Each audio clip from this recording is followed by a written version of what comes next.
Calling me JDK. Welcome to my new training room. Recently, we had a discussion on the JDK Library Facebook group of defense against a rear naked chokehold, basically defending against somebody putting their arm around your neck and choking you. And it was a jiu-jitsu inspired defense where you have a tilt off to one side, so you have a shoulder drop and then basically a turn, a circular movement forward, and the attacker becomes this lump of weight that's basically taken down to the floor.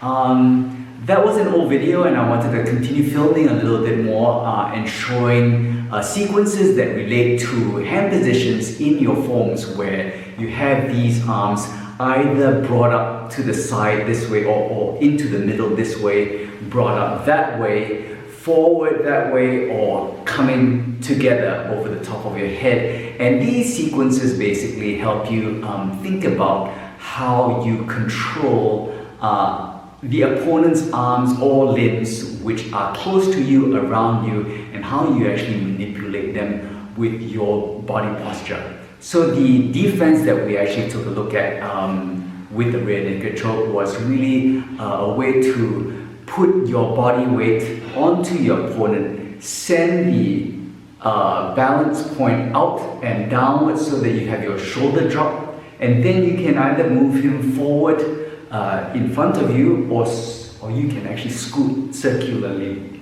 back towards him and basically take him down or lock his arm up. I really do apologize, we haven't actually had a training session, but I thought it was actually important for me to continue doing these videos so that we can have opportunities to have the conversations that we need to have as martial artists, especially around this time period. As you can see, there's a few things that I've actually been doing for myself in order to keep my sanity, so that if we actually do face another lockdown, I have the wherewithal to stay indoors and be safe rather than go out if I don't need to. Anyway, the things that I wanted to talk a little bit, look at these various different traditional techniques and the I suppose the limitations of a linear style or a linear hard style accelerative martial art. So this is where my initial training as a hard style martial artist then came into, was framed a little bit with my then exposure to Aikido and Aiki Jiu-Jitsu. This defense where I then do a double weighting of the opponent, as in putting my weight onto the opponent and sending him off.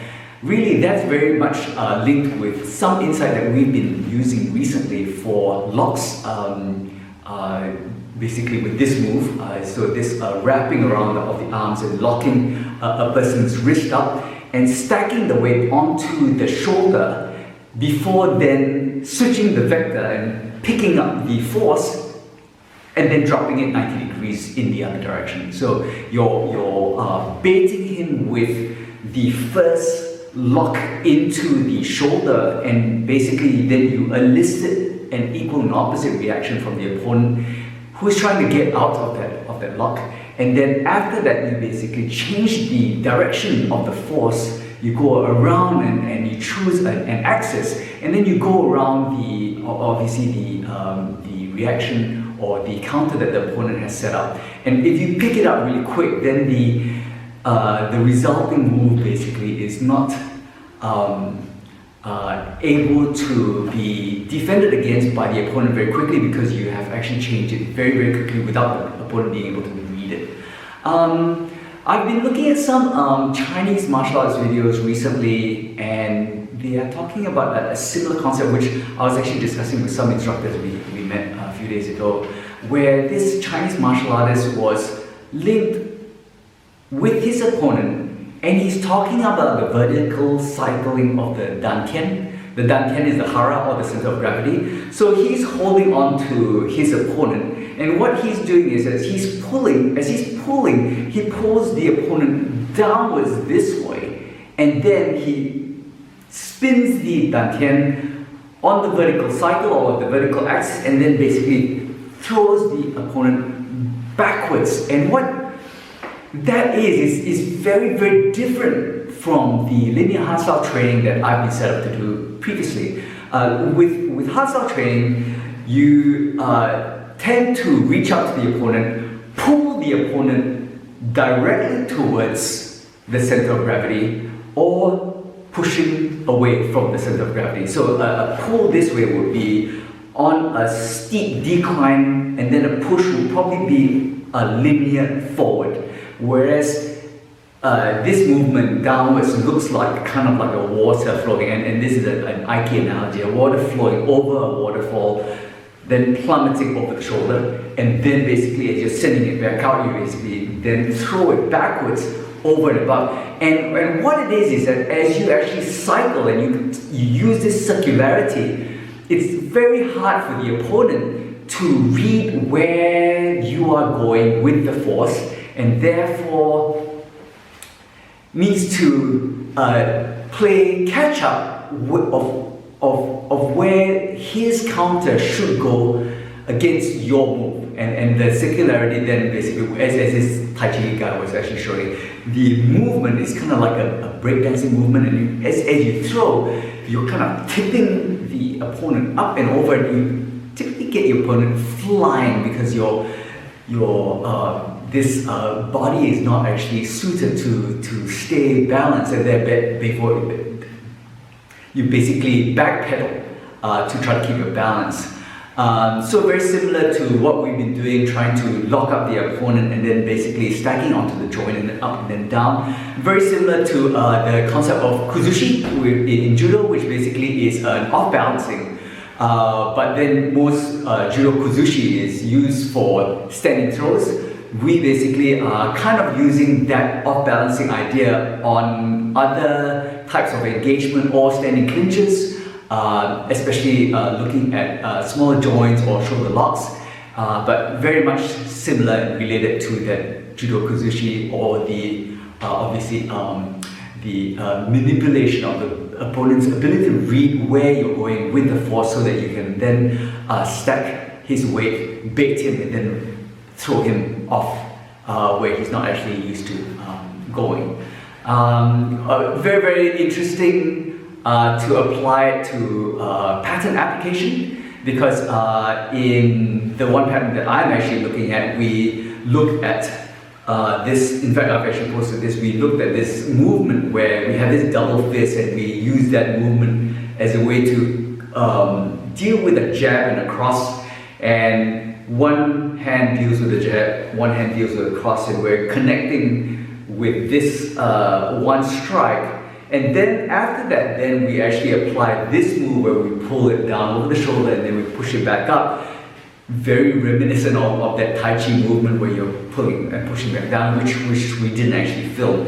So essentially the Basai move would be this, where you are then coping, you're taking the jab cross, then you're pulling the shoulders, stepping on the foot, and then sending the person off. So you can actually either push, or as you're pulling, you can use your forearms to actually impact his clavicle, which is actually a really interesting move in itself, because you don't have that opportunity in competition or a sporting type exchange to actually deal with a person who's in a standing clinch and aiming to break his clavicles or stop him using his arms.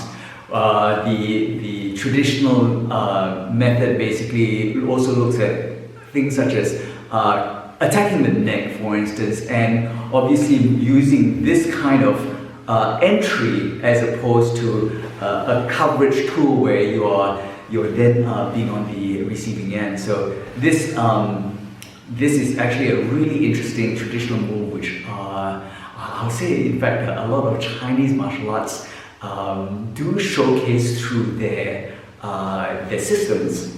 Yet a lot of, I suppose, Japanese/Korean type arts basically do tend to focus more on a linear type interpretation of that technique. But I suppose it depends on how you train and where you want to go with it. So I do intend to do some video looking at that move where we actually are defending against a bear hug with the arms on the outside, a rear naked choke or arms from the inside, and then doing a defense against that, and basically kind of pulling together a program rather than just showing one technique versus one defense, which is kind of boring actually. It's much nicer to have the whole complete package and then allowing ourselves to actually pick and choose how we want to actually structure that training session for the skills that you want your beginner to actually have. So it's almost as though you have quite a large range of different options for the opponent. Sometimes basically you want your opponent to be taken down in front. You want to end up with your opponent between yourself and the other opponents or the other combatants. So depending on how your environment is structured, that's one of the reasons why we actually have to then learn how to take the opponent down in front or end up on the side of him or behind the opponent. And that's one of the reasons that basically we need to actually look and assess traditional patterns and understand how we relate to the opponent in three-dimensional space. I do apologize for the echoes in the room. When I say we, I don't have very much curtains or insulation here. The carpets have been removed because there's Tim has been at this room a little bit, but otherwise, yeah, this is my new gym, and it's been great being able to use the equipment and the weights to try to gain back some of the fitness I've lost through COVID. I hope everyone is keeping well and training, and please tell me how you're doing. You all take care now. See you.